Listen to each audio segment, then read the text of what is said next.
ಎಲ್ಲರಿಗೂ ನಮಸ್ಕಾರ. Welcome back to Grow Kannada YouTube channel. ಸಾಕಷ್ಟು ದಿನ ಆದಮೇಲೆ ನಾವು ಗ್ರೋ ಅಲ್ಲಿ ನಾವು ಒಂದು IPO ರಿವ್ಯೂನ ಮಾಡ್ತಾ ಇದ್ದೀವಿ. ಆ್ಯಂಡ್ ಸಾಕಷ್ಟು ಗ್ಯಾಪ್ ಆದಮೇಲೆ ಮಾರ್ಕೆಟಲ್ಲಿ ಒಂದು ಮೇನ್ ಸ್ಟ್ರೀಮ್ IPO ಬರ್ತಿದೆ. ಅದೇನೇ Ather Energy. Yes, electric two wheeler ಸೆಗ್ಮೆಂಟಲ್ಲಿ ಒನ್ ಆಫ್ ದ ದೊಡ್ಡ ಹೆಸರು ಅಂತ ಹೇಳ್ಬೋದು. And with respect to sales volume ಇವರು ಇಂಡಿಯಾದಲ್ಲಿ 4ನೇ ಪೊಸಿಷನ್ನ ತೊಗೊತಾರೆ. ಆ್ಯಂಡ್ ಇವ್ರ ಮುಂದೆ ಓಲಾ ಎಲೆಕ್ಟ್ರಿಕ್, TVS ಮೋಟರ್ ಮತ್ತು ಬಜಾಜ್ ಆಟೋ ಒಂದು ಸ್ಟ್ರಾಂಗ್ ಕಾಂಪಿಟೇಷನ್ ಇವ್ರಿಗೆ ಕೊಡ್ತಿದ್ದಾರೆ. ಆ್ಯಂಡ್ ಈ ಪರ್ಟಿಕ್ಯುಲರ್ ವಿಡಿಯೋಲಿ ನಾವು ಸಾಕಷ್ಟು ವಿಚಾರಗಳನ್ನ ಮಾತಾಡ್ತೀವಿ. ಅದೇನು ಅಂತ ಅಂದರೆ ಈ particular IPO details, business review, strength and weakness, peer valuation, financials ಮತ್ತು GMP ಬಗ್ಗೆ ನಾವು ಮಾತಾಡ್ತಿದ್ದೀವಿ.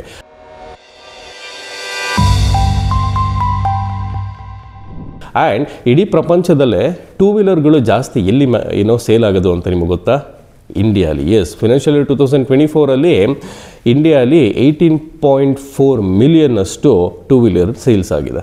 ನೀವೀಗ ಸ್ಕ್ರೀನ್ ಮೇಲೆ ನೋಡ್ತಾ ಇರೋ ಹಾಗೆ April to December 2024 already 15.3 million units already sale ಆಗಿದೆ. ಆ್ಯಂಡ್ ಮಾರ್ಕೆಟು ರ್ಯಾಪಿಡಾಗಿ ಎಕ್ಸ್ಪ್ಯಾಂಡ್ ಆಗ್ತಿದೆ. ಆ್ಯಂಡ್ ಫಿನಾನ್ಷಿಯಲ್ ಇಯರ್ 31 7% CAGRನ ಪ್ರೊಜೆಕ್ಟ್ ಮಾಡಿದ್ದಾರೆ. ಆ್ಯಂಡ್ ಅಲ್ಲಿಗೆ ಎಸ್ಟಿಮೇಷನ್ ಬಂದು 29 to 30 ಮಿಲಿಯನ್ ಯೂನಿಟ್ಸ್ನ ಇವರು ಪ್ರೊಜೆಕ್ಟ್ ಮಾಡಿದ್ದಾರೆ. ಆ್ಯಂಡ್ ಡಿಮ್ಯಾಂಡ್ ಬಂದು ಈಗ ಶಿಫ್ಟ್ ಆಗ್ತಿದೆ. ಬೇಸಿಕ್ಕಿಂದ ಪ್ರೀಮಿಯಂ ಟೂ ವೀಲರ್ಗೆ ಜನ ಶಿಫ್ಟ್ ಆಗ್ತಾ ಇದ್ದಾರೆ. ನೀವೀಗ ಸ್ಕ್ರೀನ್ ಮೇಲೆ ನೋಡ್ತಾ ಇರೋ ಹಾಗೆ ಫಿನಾನ್ಷಿಯಲ್ ಇಯರ್ 2024 ಈ ಒಂದು 125cc ಸ್ಕೂಟರ್ ಮತ್ತು ಬೈಕ್ಸು 50% ಶೇರ್ನ ರೀಚ್ ಆಗಿದೆ. ಆ್ಯಂಡ್ ಫಿನಾನ್ಷಿಯಲ್ ಇಯರ್ 19 ಇದು ಕೇವಲ 20-38% ಇತ್ತು. At the same time electric two wheeler segment ಸಹ ಒಂದು ಸಿಗ್ನಿಫಿಕೆಂಟ್ ಮೊಮೆಂಟಮ್ನ ಪಡ್ಕೊತಾ ಇದೆ. ನೀವೀಗ ಸ್ಕ್ರೀನ್ ಮೇಲೆ ನೋಡ್ತಾ ಇರೋ ಹಾಗೆ ಫಿನಾನ್ಷಿಯಲ್ ಇಯರ್ 2024 E2W ಪೆನಿಟ್ರೇಷನ್ ಬಂದು 5.1% ಇತ್ತು. ಆ್ಯಂಡ್ ಬೈ ಫಿನಾನ್ಷಿಯಲ್ ಇಯರ್ 2031 ಇದರ ಪ್ರೊಜೆಕ್ಟೆಡ್ ಎಕ್ಸ್ಪೆಕ್ಟೆಡ್ CAGR ಬಂದು 35 to 40% ಗ್ರೋತ್ ಆಗುತ್ತೆ ಅಂತ ಹೇಳಿದ್ದಾರೆ. ಸಬ್ಸಿಡೀಸ್, ಲೋ ರನ್ನಿಂಗ್ ಕಾಸ್ಟ್ ಮತ್ತು high tech features, for example touch screen, connectivity and OTA ಇದೆಲ್ಲನೂ ಸಹ EV ಅಡಾಪ್ಷನ್ನ ಬೂಸ್ಟ್ ಮಾಡಿದೆ. ಆ್ಯಂಡ್ ಫ್ಯೂಚರು ಸಹ ತುಂಬಾ ಪ್ರಾಮಿಸಿಂಗ್ ಆಗಿದೆ. ಯಾಕೆ ಅಂತ ಅಂದರೆ ನೀವೀಗ ಸ್ಕ್ರೀನ್ ಮೇಲೆ ನೋಡ್ತಾ ಇರೋ ಹಾಗೆ ಇದರ ಒಂದು ಎಕ್ಸ್ಪೆಕ್ಟೇಷನ್ ಅಂತ ಅಂದರೆ ಟೂ ವೀಲರ್ ಈ ಸೆಗ್ಮೆಂಟಿನ ಗ್ರೋತ್ CAGR ಬಗ್ಗೆ ಮಾತಾಡಬೇಕು ಅಂದರೆ ಫಿನಾನ್ಷಿಯಲ್ ಇಯರ್ 31 41 to 44% CAGR ಒಂದು ಗ್ರೋತ್ನ ಕಾಣುತ್ತೆ ಒಂದು ಸೆಗ್ಮೆಂಟ್ ಅಂತ ಹೇಳಿದ್ದಾರೆ. ಸೊ ಈ ಪ್ರೀಮಿಯಮೈಸೇಷನ್ ಮತ್ತು ಎಲೆಕ್ಟ್ರಿಫಿಕೇಷನ್ ಅನ್ನೋದು ಈ ಎಸ್ಪೆಷಲಿ ಟೂ ವೀಲರ್ ಸೆಗ್ಮೆಂಟಲ್ಲಿ ಒಂದು ಲಾಂಗ್ ಟರ್ಮ್ ಸ್ಟ್ರಾಂಗ್ ಟ್ರೆಂಡ್ ಆಗಿದೆ. ಆ್ಯಂಡ್ ಈ ಎರಡೂ ಟ್ರೆಂಡ್ನಿಂದ ಡೊಮೆಸ್ಟಿಕ್ ಮತ್ತು ಇಂಟರ್ನ್ಯಾಷನಲ್ಲಿ ಒಂದು ಒಳ್ಳೆಯ ಗ್ಲೋಬಲ್ ಆಪರ್ಚುನಿಟಿನೇ ಈ ಒಂದು ಸೆಗ್ಮೆಂಟ್ ನೋಡ್ಬೋದು ಅಂತ ಹೇಳ್ಬೋದು. ನಾವೀಗ ಇಂಡಸ್ಟ್ರಿ ಬಗ್ಗೆ ತಿಳ್ಕೊಂಡಿರೋದ್ರಿಂದ ಸ್ಪೆಸಿಫಿಕ್ ಆಗಿ ಏತರಿನ IPO ಬಗ್ಗೆ ಮಾತಾಡೋಣ. ಸೊ ಈ ಒಂದು IPO ಡೀಟೇಲ್ಸ್ ಬಗ್ಗೆ ಮಾತಾಡಬೇಕು ಅಂದರೆ ನೀವೀಗ ಸ್ಕ್ರೀನ್ ಮೇಲೆ ನೋಡ್ತಾ ಇರೋ ಹಾಗೆ ಏತರ್ ಎನರ್ಜಿ IPO ಬಂದು 2,980.76 crore ಬುಕ್ ಬಿಲ್ಟ್ ಇಶ್ಯೂ ಆಗಿರುತ್ತೆ. ವಿಚ್ ಮೀನ್ಸ್ ದ್ಯಾಟ್ ಇದರ ಪ್ರೈಸ್ ಬ್ಯಾಂಡ್ ಬಂದು ಒಂದು ಫಿಕ್ಸ್ಡ್ ರೇಂಜಲ್ಲಿರುತ್ತೆ. ಅಂತಂದರೆ ಇನ್ವೆಸ್ಟರ್ಸು ಈ ಫಿಕ್ಸ್ಡ್ ರೇಂಜಲ್ಲೇ ತಮ್ಮ ಒಂದು ಬಿಡ್ನ ಪ್ಲೇಸ್ ಮಾಡ್ಬೋದು. ಆ್ಯಂಡ್ ಈ ಫಿಕ್ಸ್ಡ್ ರೇಂಜ್ ಬಂದು $304 $321 ಪರ್ ಶೇರ್ ಇರುತ್ತೆ. ಆ್ಯಂಡ್ ಲಾಟ್ ಸೈಜ್ ಬಂದು 46 ಶೇರ್ ಇರುತ್ತೆ. ಆ್ಯಂಡ್ ಈ ಒಂದು IPO ಅಲ್ಲಿ 2 ಪಾರ್ಟ್ ಇದೆ. ಸೊ ಫಸ್ಟ್ ಪಾರ್ಟ್ ಬಂದು ಫ್ರೆಶ್ ಇಶ್ಯೂ ಅಲ್ಲಿ 2,626 crores ಇರುತ್ತೆ. ಇದು ಬಂದು ಟೋಟಲ್ ಇಶ್ಯೂ ಸೈಜಲ್ಲಿ 88% ಕಾಂಟ್ರಿಬ್ಯೂಟ್ ಮಾಡುತ್ತೆ. ಆ್ಯಂಡ್ ಇದು ಮಿಕ್ಕಿರೋ 354.76 crore ಇದೆಯಲ್ಲ ಅದು ಬಂದು OFS ಅಂದರೆ ಆಫರ್ ಫಾರ್ ಸೇಲ್. ಇದು ಬಂದು ಎಕ್ಸಿಸ್ಟಿಂಗ್ ಶೇರ್ ಹೋಲ್ಡರ್ಸ್ಗೆ. ಆ್ಯಂಡ್ ಇದು ರಿಮೈನಿಂಗ್ 12% ಕಾನ್ಸ್ಟಿಟ್ಯೂಟ್ ಮಾಡುತ್ತೆ. ಬಟ್ ನೆನಪಿರಲಿ, ಈ ದುಡ್ಡು ಬಂದು ಕಂಪ್ನಿಗೂ ಹೋಗಲ್ಲ, ಬದಲಿಗೆ ಪ್ರೊಮೋಟರ್ಸ್ ಮತ್ತು ಅರ್ಲಿ ಇನ್ವೆಸ್ಟರ್ಸಿನ ಒಂದು ಎಕ್ಸಿಟ್ ಅಮೌಂಟ್ ಆಗಿರುತ್ತೆ. ಈ ಒಂದು IPO ಬಂದು 28 ಏಪ್ರಿಲಿಂದ 30th ಏಪ್ರಿಲ್ವರೆಗೂ ಓಪನ್ ಇರುತ್ತೆ. ಆ್ಯಂಡ್ ಅಲಾಟ್ಮೆಂಟ್ ಫೈನಲೈಸ್ ಆಗೋದು 2nd May 2025. ಆ್ಯಂಡ್ ಈ ಪರ್ಟಿಕ್ಯುಲರ್ IPO ಲಿಸ್ಟ್ ಆಗ್ತಾ ಇರೋದು 6th May 2025. ಬೋತ್ NSE ಮತ್ತು BSEಲಿ ಇದು ಲಿಸ್ಟ್ ಆಗ್ತಿದೆ. ಆ್ಯಂಡ್ ಇನ್ನೊಂದು ಇಂಪಾರ್ಟೆಂಟ್ ಡೀಟೇಲ್ ಏನು ಅಂತಂದರೆ ರಿಟೇಲ್ ಇನ್ವೆಸ್ಟರ್ಸ್ಗೆ ಮಿನಿಮಮ್ ಇನ್ವೆಸ್ಟ್ಮೆಂಟ್ ಅಮೌಂಟ್ ಬಂದು 13,984 ಆಗಿದೆ. ಅದನ್ನು ನೀವೇನಾದ್ರು ಕಟ್ ಆಫ್ ಪ್ರೈಸಲ್ಲಿ ಬಿಡ್ ಮಾಡಿದ್ರೆ ಅದು 14,766 ಆಗುತ್ತೆ. ಬಟ್ ಯಾವತ್ತೇ ಆಗಲಿ ಕಟ್ ಆಫ್ ಪ್ರೈಸಲ್ಲಿ ನೀವು ಬಿಡ್ ಮಾಡೋದು ಬೆಟರ್ ಆ್ಯಂಡ್ ಸೇಫರ್ ಆಗಿರುತ್ತೆ. ಆ್ಯಂಡ್ ಸ್ಮಾಲ್ NNIಸು ಮಿನಿಮಮ್ 14 ಲಾಟ್ ಅಂತ ಅಂದರೆ 644 ಶೇರ್ಸ್ಗೆ ಇವರು ಅಪ್ಲೈ ಮಾಡಬೇಕು. ಆ್ಯಂಡ್ ಅದು ಬಂದು ಟೋಟಲ್ ಕಾಸ್ಟಲ್ಲಿ 2,06,724 ರೂಪಾಯಿ ಆಗುತ್ತೆ. ಆ್ಯಂಡ್ ಬಿಗ್ NNIs ಬಂದು ಮಿನಿಮಮ್ 68 ಲಾಟ್, ವಿಚ್ ಮೀನ್ಸ್ 3128 ಶೇರ್ಸ್ಗೆ ಇವರು ಅಪ್ಲೈ ಮಾಡಬೇಕಾಗುತ್ತೆ. ಆ್ಯಂಡ್ ಇದರ ಟೋಟಲ್ ಕಾಸ್ಟ್ ಬಂದು 10,04,088 ರೂಪಾಯಿ ಆಗುತ್ತೆ.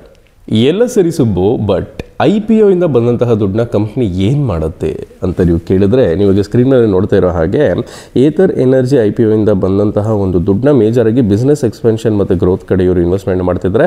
ಲಾರ್ಜೆಸ್ಟ್ ಶೇರ್ ಅಂದರೆ 927.2 crores ಮಹಾರಾಷ್ಟ್ರಲ್ಲಿ ಒಂದು ಹೊಸ ಎಲೆಕ್ಟ್ರಿಕ್ 2-wheeler ಫ್ಯಾಕ್ಟ್ರಿನ ಇವರು ಸೆಟಪ್ ಮಾಡೋದಕ್ಕೋಸ್ಕರ ಉಪಯೋಗಿಸ್ತಾರೆ. ಆ್ಯಂಡ್ 40 ಕೋಟಿನ ಎಕ್ಸಿಸ್ಟಿಂಗ್ ಲೋನ್ಸ್ನ ರೀಪೇ ಮಾಡೋದಕ್ಕೆ ಉಪಯೋಗಿಸ್ತಾರೆ. ಆ್ಯಂಡ್ 750 ಕೋಟಿನ R&Dಯಲ್ಲಿ ಇನ್ವೆಸ್ಟ್ ಮಾಡಿ ಹೊಸ ಪ್ರಾಡಕ್ಟ್ಸ್ ಮತ್ತು ಟೆಕ್ನಾಲಜಿ ಮೇಲೆ ಇವರು ರಿಸರ್ಚ್ ಮಾಡ್ತಾರೆ.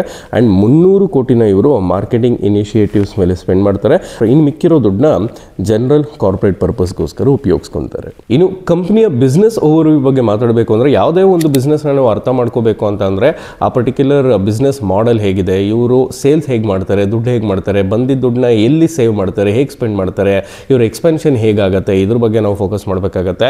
ಆ್ಯಂಡ್ ಅದ್ರ ಜೊತೆ ಒಂದು ಲಾಂಗ್ ಟರ್ಮ್ ಗ್ರೋತ್ಗೆ ಮತ್ತು ಫ್ಲೆಕ್ಸಿಬಿಲಿಟಿಗೂ ಇವರ ಒಂದು ಪ್ಲ್ಯಾನು ಅಡಾಪ್ಟ್ ಆಗಬೇಕು. ಮೊದಲನೇದಾಗಿ ಇವರ ಒಂದು ಪ್ರಾಡಕ್ಟ್ ಸ್ಟ್ರಾಟಜಿ ಬಗ್ಗೆ ಮಾತಾಡೋ ಹಾಗಿದ್ರೆ, ನೀವೀಗ ಸ್ಕ್ರೀನ್ ಮೇಲೆ ನೋಡ್ತಾ ಇರೋ ಹಾಗೆ ಕಂಪ್ನಿ ಹತ್ರ 2 ಮೇನ್ ಪ್ರಾಡಕ್ಟ್ ಲೈನ್ಗಳಿದೆ.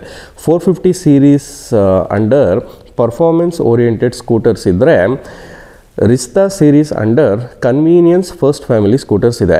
ಆ್ಯಂಡ್ ಪ್ರತಿ ಸೆಗ್ಮೆಂಟ್ಗೂ ಅದರದೇ ಆದಂತಹ ಓನ್ ಪೊಸಿಷನಿಂಗ್ ಇದೆ. ಆ್ಯಂಡ್ ಇದರ ಏಮ್ ಬಂದು ಬೇರೆ ಬೇರೆ ಟೈಪ್ ಆಫ್ ಕಸ್ಟಮರ್ಸ್ಗೆ ರಿಲೆವೆಂಟ್ ಸೊಲ್ಯೂಷನ್ನ ಕೊಡೋದಾಗಿದೆ. ಆ್ಯಂಡ್ ಕರೆಂಟ್ಲಿ ಈ ಮಾರ್ಕೆಟಲ್ಲಿ 7 ವೇರಿಯಂಟ್ ಅವೈಲೇಬಲ್ ಇದೆ. ಆ್ಯಂಡ್ ಈ ಒಂದು ಬಿಸ್ನೆಸ್ಸಲ್ಲಿ ಬರೀ ಇವರು ಸ್ಕೂಟರ್ನ ಸೆಲ್ ಮಾಡಲ್ಲ, ಒಂದು ಹೋಲ್ ಪ್ಯಾಕೇಜ್ನ ಇವರು ಸೆಲ್ ಮಾಡ್ತಾರೆ. ಅಂತ ಅಂದರೆ ಸ್ಕೂಟರ್ ಜೊತೆ ನಿಮಗೆ ಚಾರ್ಜಿಂಗ್ ಸೆಟಪ್, ಸ್ಮಾರ್ಟ್ ಕನೆಕ್ಟಿವಿಟಿ, ಆಮೇಲೆ ಅಡಿಷ್ನಲ್ ಏನೇನು ಆಕ್ಸೆಸರೀಸ್ ಬೇಕೋ ಅದನ್ನೆಲ್ಲರೂ ಕೊಡ್ತಾರೆ. ಒಂದು ಹೋಲ್ ಪ್ಯಾಕೇಜ್ ಅಂತಲೇ ಹೇಳ್ಬೋದು. ಆ್ಯಂಡ್ ಅದ್ರ ಜೊತೆ ಈ ಪರ್ಟಿಕ್ಯುಲರ್ ಕಂಪ್ನಿಯ ಒಂದು ಸರ್ವಿಸ್ ಸ್ಟೇಷನ್ ಮತ್ತು ಎಕ್ಸ್ಪೀರಿಯನ್ಸ್ ಸೆಂಟರ್ಸ್ ಇದಲ್ಲ, ಇದು ಮೆಜಾರಿಟಿ ಆಫ್ ಇದನ್ನು ಇವರು ಔಟ್ಸೋರ್ಸ್ ಮಾಡಿದ್ದಾರೆ. ಅಂತ ಅಂದರೆ ಇವರು ಈ ಒಂದು ವರ್ಕ್ಶಾಪ್ಸ್ನ ಕಂಡಕ್ಟ್ ಮಾಡಲ್ಲ, ಬದಲಿಗೆ ಒಂದು ಪಾರ್ಟ್ನರ್ಶಿಪ್, ರೀಟೇಲ್ ಪಾರ್ಟ್ನರ್ಶಿಪ್ಪಲ್ಲಿ ಇವರು ಇದನ್ನು ಕಂಡಕ್ಟ್ ಮಾಡೋದ್ರಿಂದ ಬೇರೆಯವರು ಇದನ್ನು ನೋಡ್ಕೊತಾರೆ. ಆ್ಯಂಡ್ ಇದರಲ್ಲಿ ಅಡ್ವಾಂಟೇಜ್ ಏನಂತ ಅಂದರೆ, ಹೆವಿ ಇನ್ವೆಸ್ಟ್ಮೆಂಟ್ ಇಲ್ಲದೇ ಇವರು ರ್ಯಾಪಿಡಾಗಿ ಎಕ್ಸ್ಪ್ಯಾಂಡ್ ಕೂಡ ಆಗ್ಬೋದು. ಆ್ಯಂಡ್ ಮುಖ್ಯವಾಗಿ ನೀವು ಸ್ಟ್ಯಾಟ್ಸ್ ಬಗ್ಗೆ ಮಾತಾಡೋ ಹಾಗಿದ್ರೆ, ನೀವೀಗ ಸ್ಕ್ರೀನ್ ಮೇಲೆ ನೋಡ್ತಾ ಇರೋ ಹಾಗೆ ಫಿನಾನ್ಷಿಯಲ್ ಇಯರ್ 2024 ಇವರು 265 ಎಕ್ಸ್ಪೀರಿಯನ್ಸ್ ಸೆಂಟರ್ ಮತ್ತು 233 ಸರ್ವಿಸ್ ಸೆಂಟರ್ನ ಇಂಡಿಯಾಲಿ ಸೆಟಪ್ ಮಾಡಿದರು.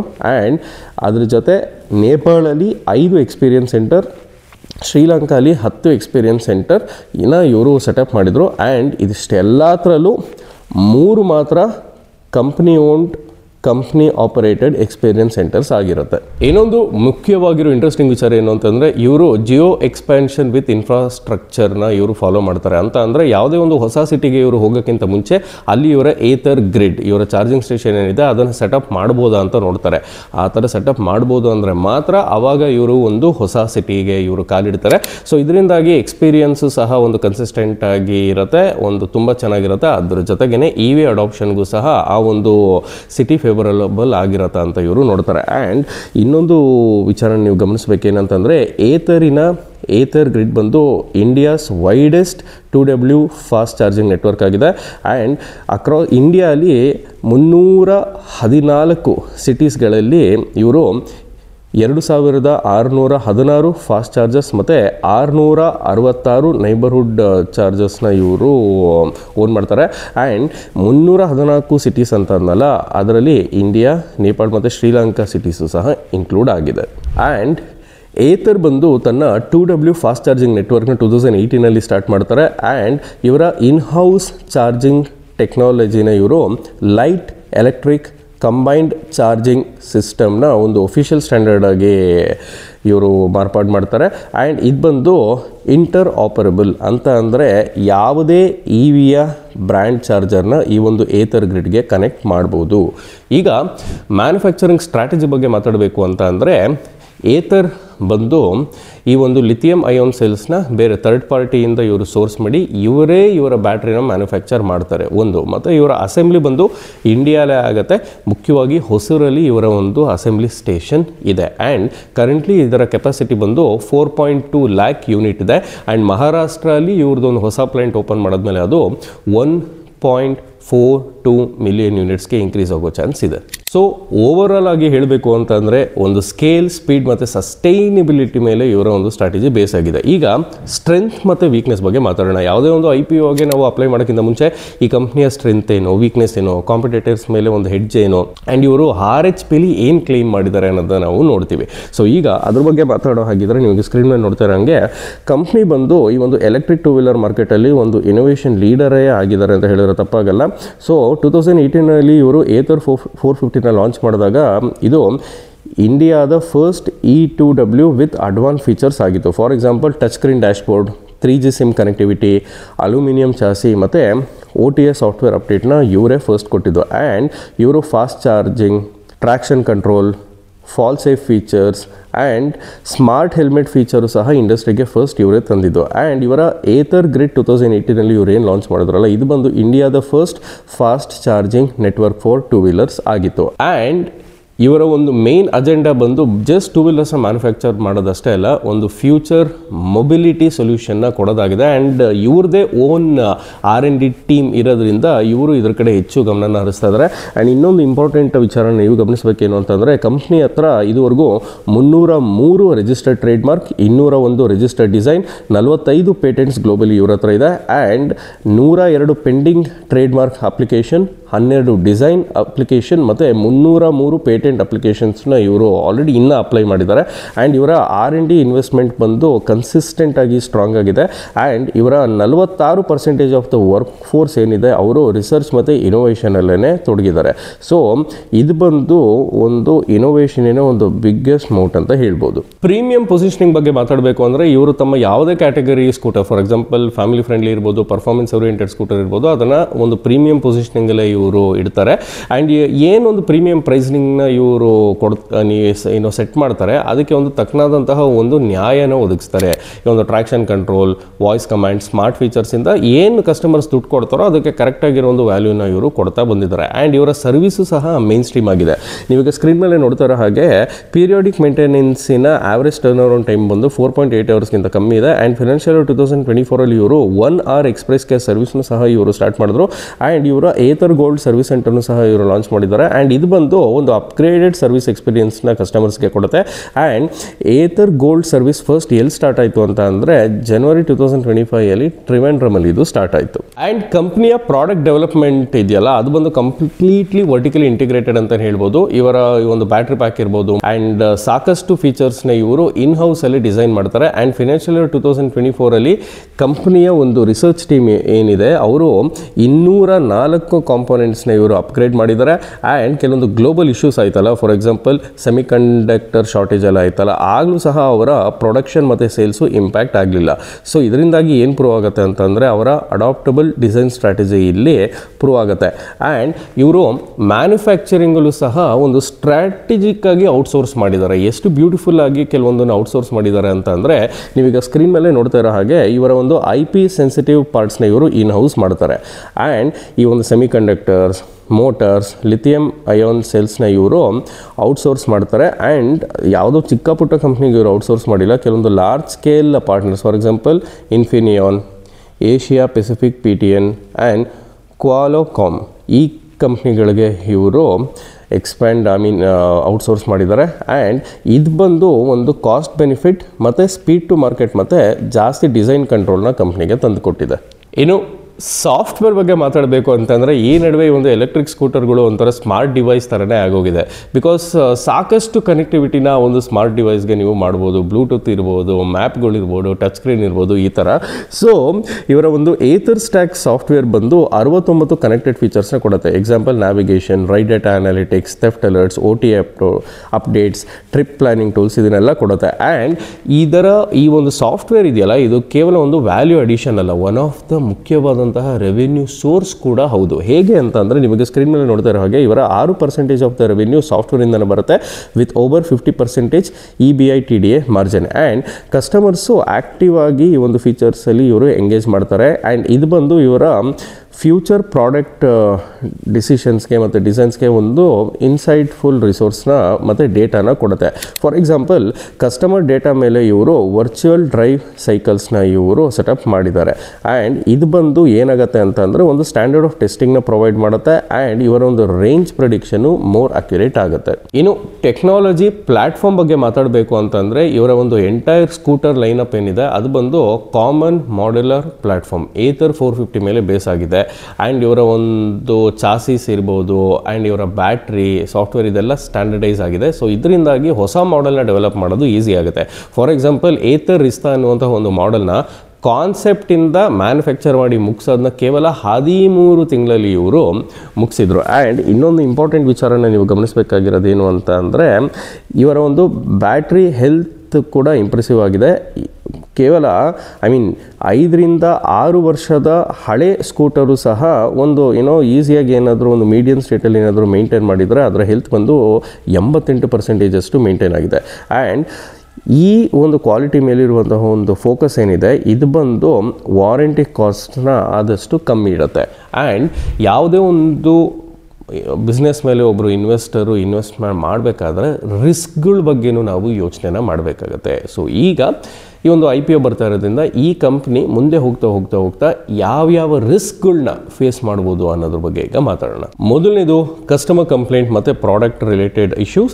ಏತರ್ಗೆ ಅರ್ಲಿ ಬ್ಯಾಚ್ ಆಫ್ ಏತರ್ 450 ಎಲ್ಲ ಬಂತಲ್ಲ, ಆವಾಗ ಸಾಕಷ್ಟು ಕಂಪ್ಲೇಂಟ್ಸ್ ಬಂದಿತ್ತು. ಫಾರ್ ಎಕ್ಸಾಂಪಲ್, ಈ ಒಂದು ರೇಂಜಿನ ಒಂದು ಎಸ್ಟಿಮೇಷನಲ್ಲಿ ಪ್ರಾಬ್ಲಮ್ ಇರ್ಬೋದು ಆ್ಯಂಡ್ ಇನ್ನೊಂದು ಟ್ರಾನ್ಸ್ಮಿಷನ್ ಬೆಲ್ಟು ಮತ್ತು ಈ ಒಂದು ಬ್ಯಾಟ್ರಿ ರಿಲೇಟೆಡ್ ಕಂಪ್ಲೇಂಟ್ಸು ತುಂಬ ಬಂದಿದೆ.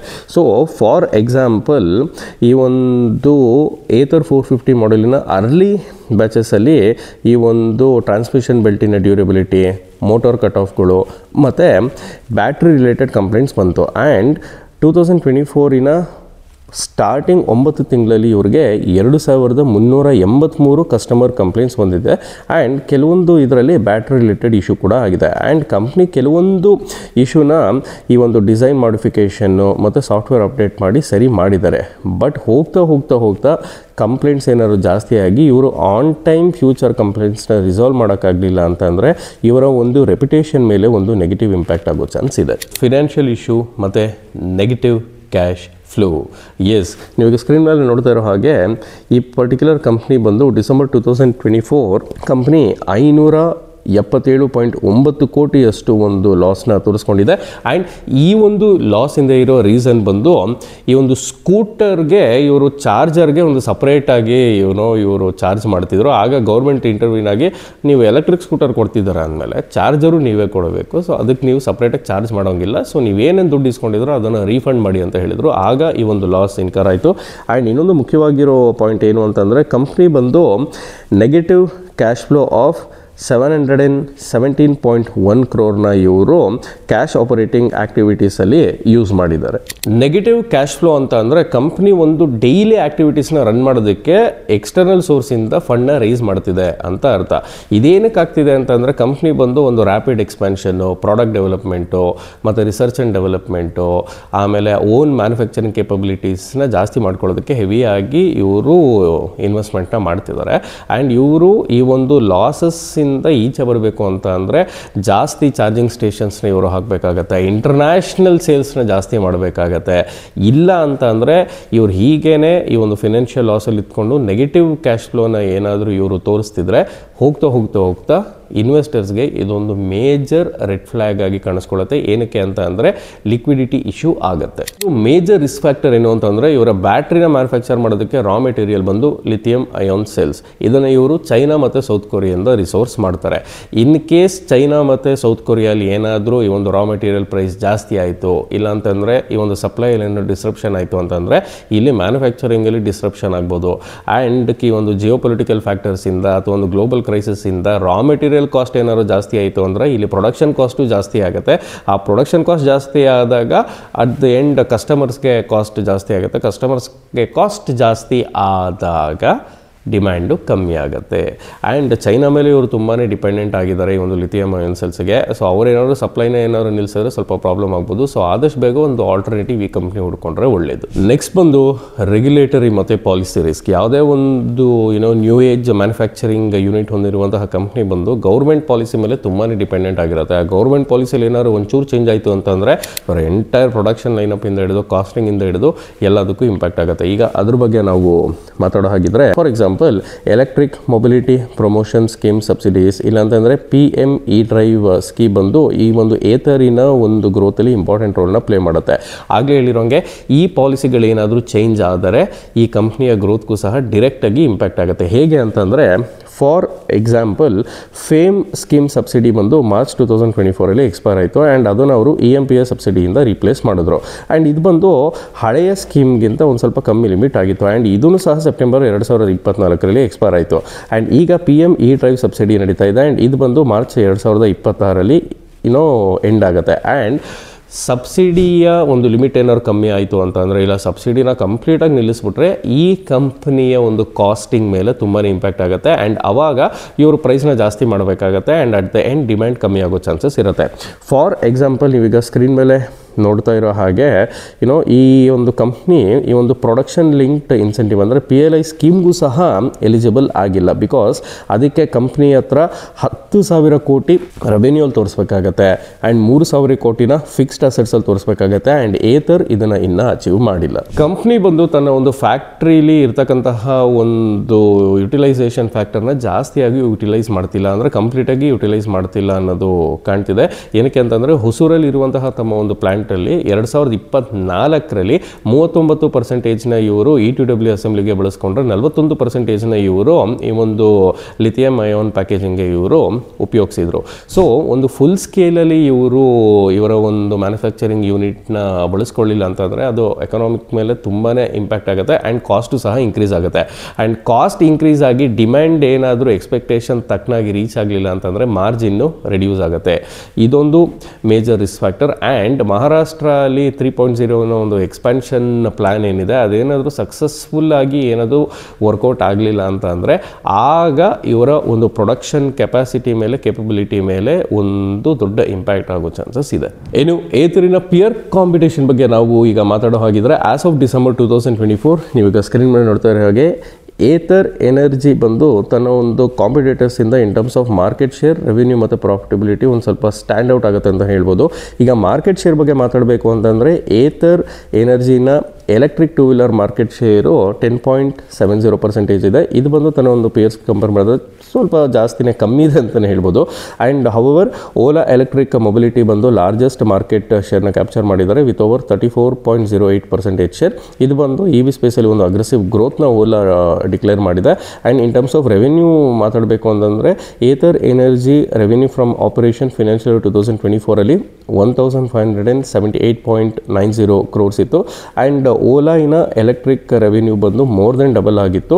ಆ್ಯಂಡ್ ಇದನ್ನು ಇವರ ಬೇರೆ ಪಿಯರ್ಸ್ ಆದಂತಹ ಫಾರ್ ಎಕ್ಸಾಂಪಲ್ TVS, ಬಜಾಜ್ ಮತ್ತು ಐಚರ್ ಜೊತೆ ಕಂಪೇರ್ ಮಾಡೋದು ತಕ್ಕನಾಗಿ ಫೇರ್ ಆಗಿರಲ್ಲ. ಏನಕ್ಕೆ ಅಂತಂದರೆ ಈ ಕಂಪ್ನಿಗಳಿಗೆ ರೆವೆನ್ಯೂ ಬಂದು ಮಲ್ಟಿಪಲ್ ಬಿಸ್ನೆಸ್ ವರ್ಟಿಕಲ್ಸಿಂದ ಬರುತ್ತೆ. ಆ್ಯಂಡ್ ಈ ಫಿಗರ್ಸ್ನ ಒಂದು ಕನ್ಸಾಲಿಡೇಟೆಡ್ ಸ್ಟೇಟ್ಮೆಂಟಿಂದ ತೊಗೊಂಡಿರೋದು. ಆ್ಯಂಡ್ ಏತರಿನ focus solely electric two wheeler segment ಮೇಲೆ ಆಗಿದೆ. ಆ್ಯಂಡ್ ಇದು ಬಂದು ಒಂದು ಮಾರ್ಕೆಟ್ ಮತ್ತು ಪ್ರೀಮಿಯಂ ಪ್ರೈಸಿಂಗ್ ಮತ್ತು ಇನೋವೇಟಿವ್ ಫೀಚರ್ಸಲ್ಲಿ ಗ್ರೋ ಆಗ್ತಿದೆ.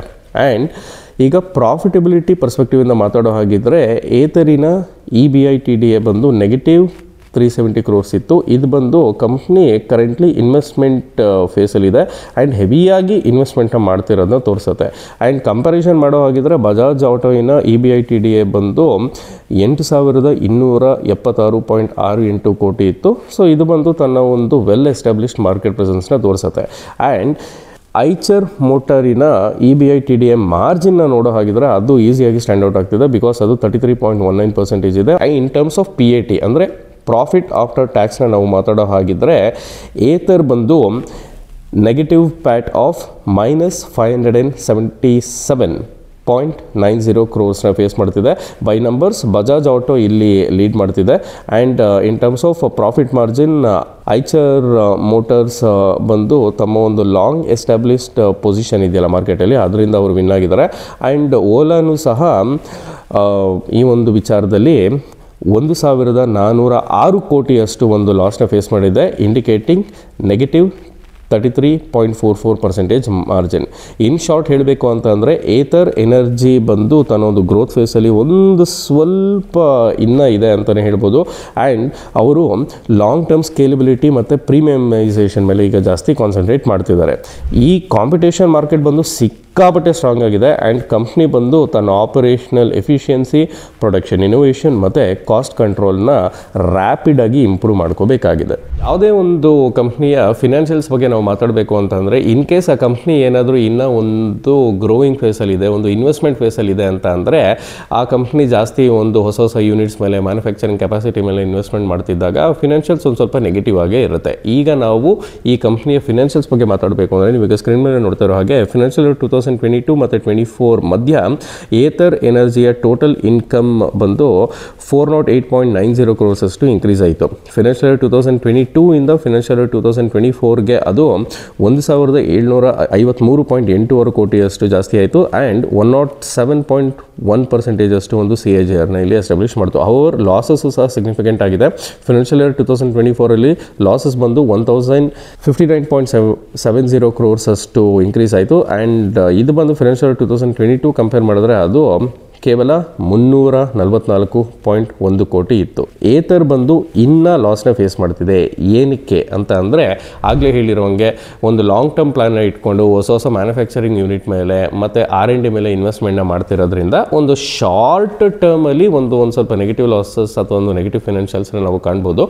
ಬಟ್ ಇವರು ಲಾಂಗ್ ಟರ್ಮ್ಗೋಸ್ಕರ ಏನು ಪ್ಲ್ಯಾನ್ ಮಾಡ್ತಿದ್ದಾರೆ, ಏನು ಇನ್ವೆಸ್ಟ್ಮೆಂಟ್ ಮಾಡ್ತಿದ್ದಾರೆ, ಅದೇ ತಕ್ಕನಾಗಿ ಒಂದು ಡಿಮ್ಯಾಂಡ್ ಬಂದು ಇವರು ಪ್ರೊಡಕ್ಷನ್ ಕೆಪಾಸಿಟಿನ ಇನ್ಕ್ರೀಸ್ ಮಾಡಿಕೊಂಡ್ರೆ ಈ ಒಂದು ಫಿನಾನ್ಷಿಯಲ್ ಸುಧಾರಣೆ ಆಗುತ್ತೆ ಚಾನ್ಸಸ್ ಇದೆ. ಅಂಡರ್ಸ್ಟ್ಯಾಂಡಿಂಗ್ಗೆ ಕೆಲವೊಂದು ಪ್ರಾಫಿಟಬಿಲಿಟಿ ಮೆಟ್ರಿಕ್ಸ್ನು ಸಹ ನಾವು ಆ್ಯಡ್ ಮಾಡಿದ್ದೀವಿ. ನೀವೀಗ ಸ್ಕ್ರೀನ್ ಮೇಲೆ ನೋಡ್ತಾ ಇರೋ ಹಾಗೆ ರಿಟರ್ನ್ ಆನ್ ಈಕ್ವಿಟಿ ಫಿನಾನ್ಷಿಯಲ್ 2024ಅಲ್ಲಿ ನೆಗೆಟಿವ್ 1.83% ಇತ್ತು.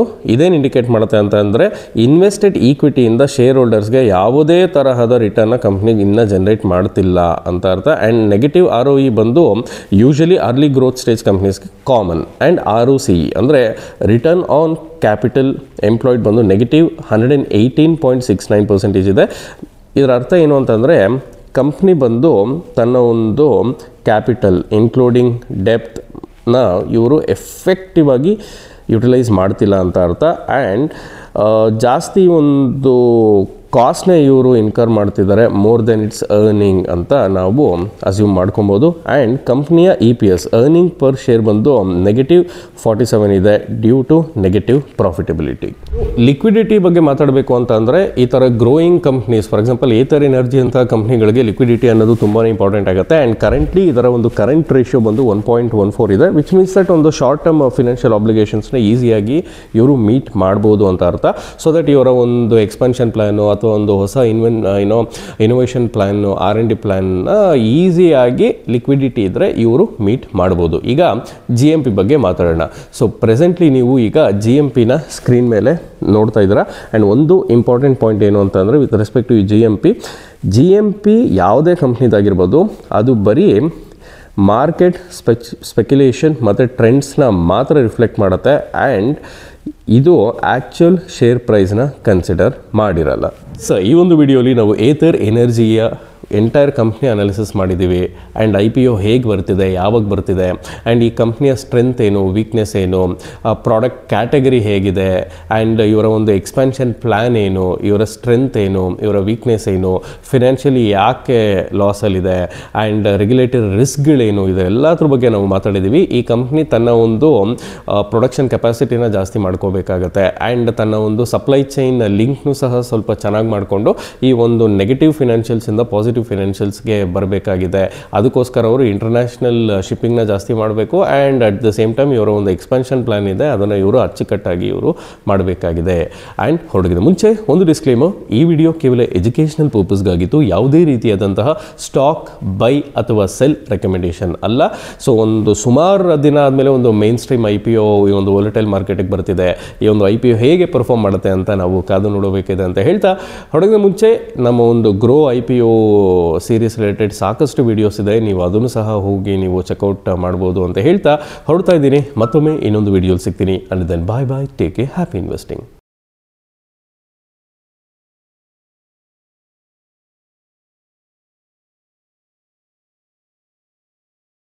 Investment in securities market are subject to market risks. Read all the related documents carefully before investing. Please read the risk disclosure documents carefully before investing in equity shares, derivatives, mutual fund, and or other instruments traded on the stock exchanges.